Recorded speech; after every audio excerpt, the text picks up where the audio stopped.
Hello everyone and welcome to this regional review for the East of England for 2021 to date. Today we'll look at the data for 2021 and how the East of England's high streets performed under the changing COVID rules and restrictions, including Freedom Day and the week since. Before that, I'll hand over to Diane for a brief overview of Springboard. I'll explain a little about how we've been comparing data to give useful insights, then move on to the data itself. Hello everyone, I'm Diane Worrell, Springboard's Marketing and Insights Director. For anyone who isn't familiar with Springboard, I thought it would be helpful to give a quick tour of what we do. We deliver data and insights on customers in destinations and also in bricks and mortar stores. Our key metric is footfall, that's the volume of customer activity, and we track footfall across the UK. We have a network of counters tracking footfall continuously 24 hours a day at around 4,500 locations, and we cover around 250 towns and cities. This map shows our coverage in high streets, and you can see that we track footfall across all regions of the UK. Our coverage includes all of our regional cities, but also a huge range of towns of different sizes and functions, from large town centres to small local high streets. In fact, we've adopted what we call a hub and spoke approach to our coverage, ensuring that every regional city is included, as these are the hubs of economic activity within each region, but then also smaller towns in the region. This means that in any one region, we're tracking footfall in towns that account for around 2/3 of all spend. And nationally, this has ensured that the correlation between our coverage and spend nationally is very high. In fact, around 93%. So our data accurately represents the retail landscape across the UK.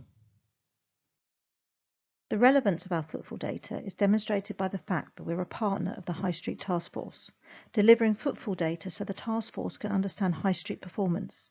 And we also provide data to both BEIS, the Department of Business, Energy and Industrial Strategy, and the ONS, the Office of National Statistics. And in fact, our data features in the ONS's weekly Faster Indicators report that tracks the impact of COVID-19 on economic activity. Thank you, Diane, for the overview. As always, before we hit the data, we're going to briefly talk calendars and how we're comparing data for the post-lockdown world. Briefly going back to the maths of comparisons, you may remember that to use the comparison calculation we've talked about before, the length of time of the current and previous periods must be the same. The two periods can be any given time, so long as the length of period is the same. Given the dramatic changes in footfall over 2020, we've been providing comparisons to 2019 as an additional measure. This allows us to understand how we're performing against the old normal, 2019 being the last full year before COVID really hit in England. There's a level of complication in that 2020 was a 53-week year, so let's look at the calendar layout to understand this more clearly. As you may recall, when comparing data year on year, we drop week 1 of 2020, which allows us to compare months of the same number of weeks. As I mentioned in the last slide, we can only compare totals if the time periods compared are the same. So starting from week 2 in 2020 means the following months all fall into place after January for their year-on-year comparisons. Week 1 of 2020 is left out of these completely. It's in fact slightly greyed out here, and that's because it's already been used for comparisons once before.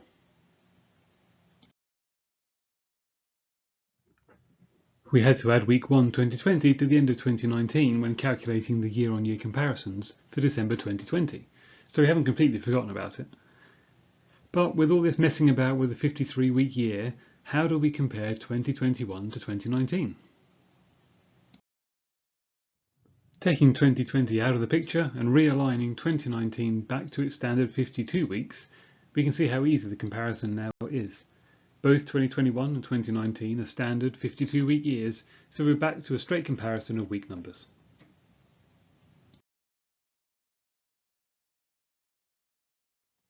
Now we'll look at the East of England data for 2021 to date.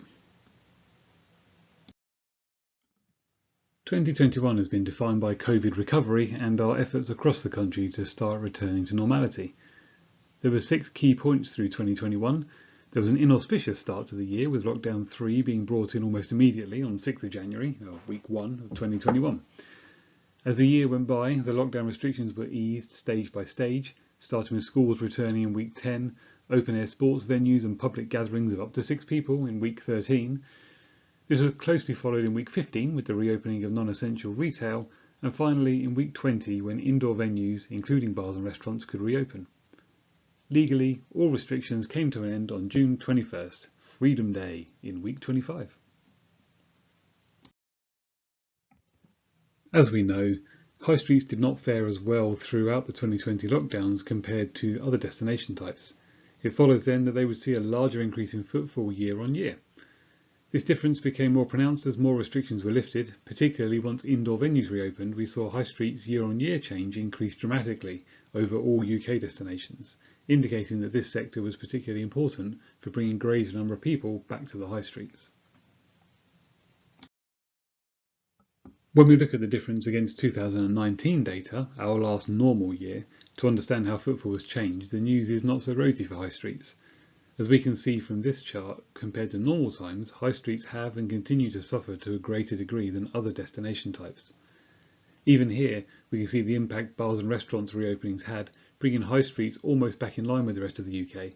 In fact, we can see that as we approach the end of quarter 3, high streets are almost caught up now with the UK. Taking a look across high street town types, we can see that the area to suffer the most was and is central London. Across all 3 quarters of the year, central London high streets have had the greatest annual fall in footfall when compared to 2019. All town types suffered greatly during quarter 1. Lockdown 3 was in effect for almost the entire quarter, so this is unsurprising. Quarter 2 saw the reopening of non-essential retail in its second week. Indoor venues reopened about halfway through the quarter, and at the end of quarter 2, all restrictions were lifted. The difference this made to the figures is stark. All town types vastly improved, though as we can see the average weekly change versus 2019 is still more than 20% down, and given the way we're starting to return to work at this stage, regional cities and London are suffering the most. Moving to this quarter, which is almost over, we can see the trend towards normality continues, albeit slower for some town types.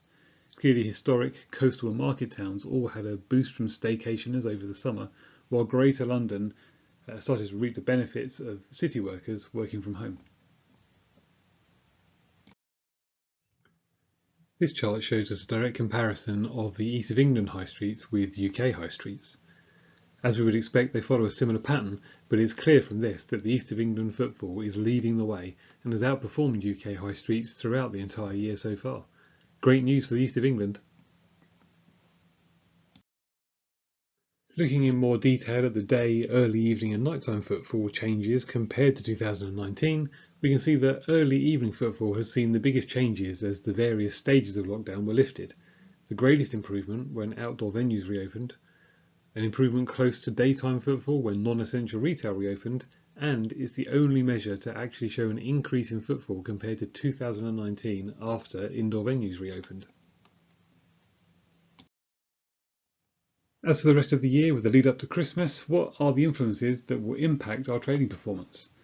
Probably first and foremost is the infection rate. Should this increase significantly, we might see an impact on consumer confidence, certainly as far as venturing out in public spaces goes.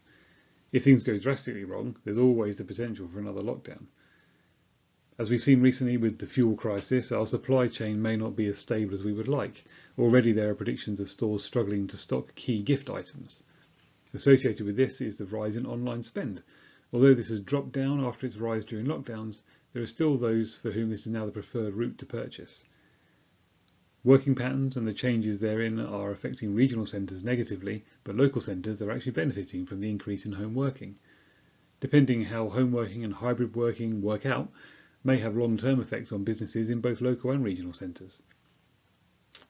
Unemployment could be a factor. With the furlough scheme ending this week, there are reportedly over 1 million people still on furlough. Now, what's going to happen for these people?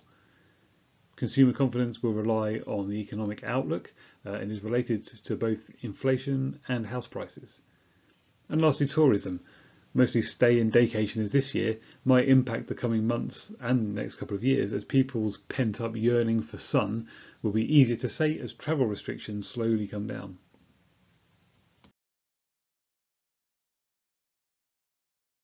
Thank you for your time today. I hope you found some useful information in this webinar. Until next time.